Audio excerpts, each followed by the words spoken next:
Un Iranien à Paris, le président iranien Hassan Rouhani. Alors c'est la première fois, je crois, depuis 1999 qu'un 17 ans. Voilà, qu'un chef de l'État iranien vient en visite en France. Olivier Ravanello, bonjour. Bonjour.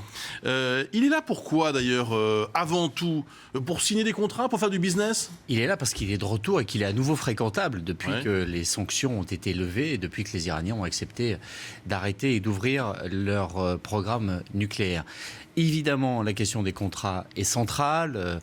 On en a déjà parlé avec Claire. Peugeot est sur les rangs, Renault, d'autres entreprises françaises ce matin au MEDEF.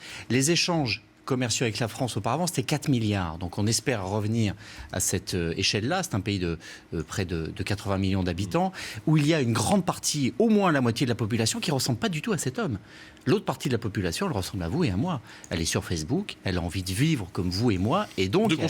De consommer, de partager et d'aller vers ces produits qui vont pouvoir être apportés par les entreprises européennes. Et puis, tout le monde se précipite. On a vu les Italiens qui ont commencé, les Français vont faire de même. Parce qu'en ce moment, les Américains sont coincés. Les entreprises américaines ne peuvent toujours pas signer des contrats parce que leur congrès ne leur a pas donné le feu vert. Donc, il y a des opportunités à saisir. Mais quand même, on dira aux patrons qu'il faut réviser un petit peu leur petit futé iranien parce que c'est un régime compliqué entre le président, le guide suprême, les ministres, les gardiens de la Révolution, savoir qui décide dans ce pays, politiquement, Téhéran, c'est quand même toujours un joyeux bazar. Il n'est pas ici que pour faire du business.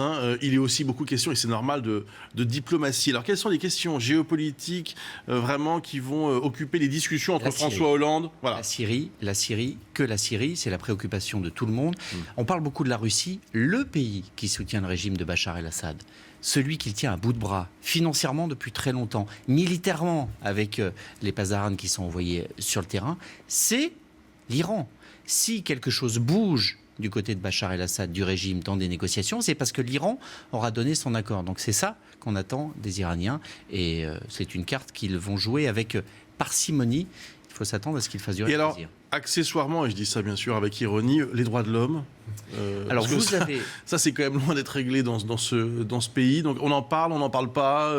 On n'en parlera sûrement pas. Vous avez un homme qui fait partie des plus réformateur à l'intérieur de son pays. Déjà, une grande partie de la classe politique veut lui faire la peau, va lui faire payer ce voyage. Donc, cette tentative d'ouverture et de revenir dans le cercle des nations qu'a voulu Rouhani, il est loin d'avoir la majorité chez lui pour le soutenir. Donc, ce serait une maladresse de le mettre en porte-à-faux.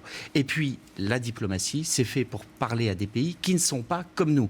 Si vous passez votre temps à parler aux Italiens et aux Allemands, c'est sympathique, mais on n'a pas grand-chose à se dire parce qu'on partage l'essentiel. La diplomatie, c'est exactement le contraire.